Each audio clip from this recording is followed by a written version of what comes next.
Dune Part 2 is masterfully crafted piece of art with stunning visuals, superb sound design and marvelous soundtrack. Everybody should go and see it in the cinema. That's exactly what I thought after I saw the movie. That's come, innit? Then I went home and watched the first one again and I realized, this part 2 fucking sucks. The movie has so many problems. From the obvious ones like the pacing, where they somehow managed to make the movie both slow and incredibly rushed at the same time. Instead of well-characterized badass figures, we get overhyped cartoonish villain. But the thing that pissed me the fuck off the most were the completely unsatisfying resolutions of the plot threads carried over from the first movie. The relationship that I got with Doom is one of the weirdest ones. It's now 8th time I rewatched the first movie and only the last 2 viewings are the ones where I liked it. I found that your Dune enjoyment depends on if you are willing to do excessive research or you have a Dune head friends who will tell you all the gross details. I think I'm in love with Dune, but it took a long time. So what I'm trying to say, I might be wrong on this and after another 6 or 7 viewing I might think this is a masterpiece, but now I will explain exactly how bad everything is. So get your bucket ready. Oh, those fucks didn't have the bucket, can you believe that? I had to go old school.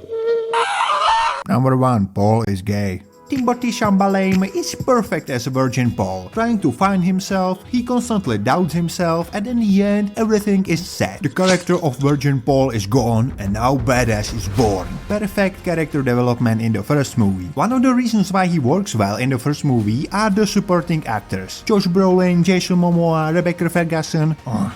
She's so fucking good, man. And of course we can't forget the soul of the first movie, the emotional drive, Daddy Beard Oscar Isaac, who is just fantastic.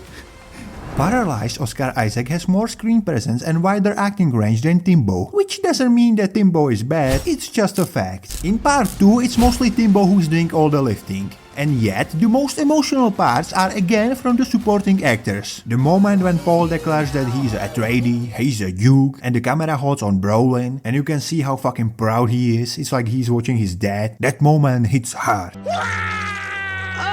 Same scene, Javier Bardem, who is the highlight throughout the whole movie, but in this moment specifically, he just acts the shit out of this scene. I want to join the jihad, but it's not because of Timbo's speech, it's more so Stilgar's reaction and passion. By the way, Stilgar is a very shallow character. At the beginning he believes that Paul is the Messiah, and then Paul rides the worm, and Stilgar believes harder that he is the Messiah. Then Paul drinks the coolant, and Stilgar believes even harder that Paul is the Messiah. Then Paul gives a speech and Stilgar believes even harder that he's the Messiah. You got it. That's his character and I care for him the most. I was really worried that something might happen to him.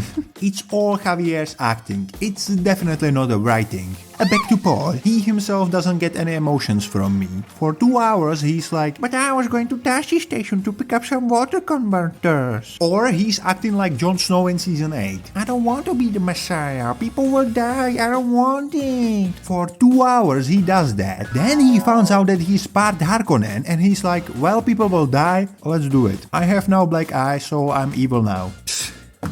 Okay, dude. I get they want to spend time on this because it will change everything in the universe. They spend 2 hours on it, but in the movie the change for Paul still comes up so abruptly. The acting is adequate, which is not bad, but the whole emotional drive of the movie is depending on him. And when you add the horrible pacing where for 2 hours he's whiny little bitch, and then he does 180 and like 5 plot threads are ended in 30 minutes, it's horrible. Oh, and by the way, someone said the last fight had them on the edge, and it was really captivating.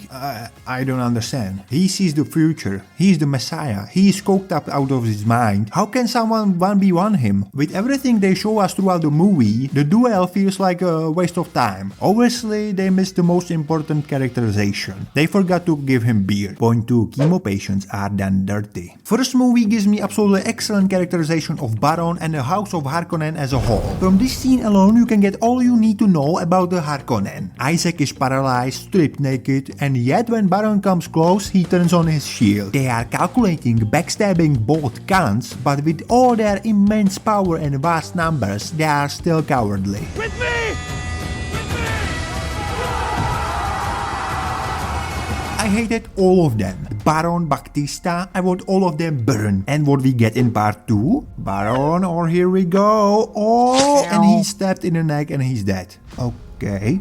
Drax vs Thanos rematch. Here we go, and he stabbed in the neck and he's dead. And before he even hits the ground, they are all burning all the Harkonnen. I got what I wanted, and it was complete disappointment. You know what it reminds me of? Game of Thrones Season 8. White Walkers, badass, of course. I want them to be defeated. And they are defeated. Okay. Cersei, oh that bitch, I want her dead. And she's dead. Oh. What's the excuse in the Dune? There was no time, we had only 30 minutes left. Oh, you fuck. 2 hours and 46 minutes, and I feel like it's missing so much. If that's not a sign of shitty paced movie, I don't know what is. But that's not all. We get a new Harkonnen fuck. And this guy, whew, he's so cool, you guys. His woman kill count is off the charts. He might star in the next Marvel movie. First of all, why wasn't he present in the Attack on Atreides? This psychotic warmongering fuck was not present during the attack. What was he doing? Fucking licking knives? Second of all, the characterization is pathetic. They show him fight 3 guys. 2 of them are drugged. One of them is dehydrated, probably tortured POW. And this ball fuck is like, bro, this guy wasn't drugged. This is attempted murder. This was almost fair fight. Are you crazy? This guy is supposed to be the big end boss. The big threat for a guy who drives worms, drinks Kool-Aid, is trained by the best in the universe. His first kill is a Fremen, one of the fierce warriors in the universe. Oh, and don't forget, he sees the future. What the fuck is this shit? If you are trying to say he's supposed to be like Paul, nowhere in the movie is it shown that he's capable of doing something like Paul. Thanks to this fact, the Harkonnen are a batch of retards, to show how awesome this fuck is. Common trope for stupid writers who don't know how to write clever characters. More passion, more energy, more energy. Sardukar, they suck now. This is just a minor thing, but Sardukar are fucking cool. They are up there with Uruk-hai as the most badass minions. They got the best soundtrack, and when somebody sees them, they have to shout out, Sardukar! Sardukar! I hate them so much for what they did to my boy, Idaho.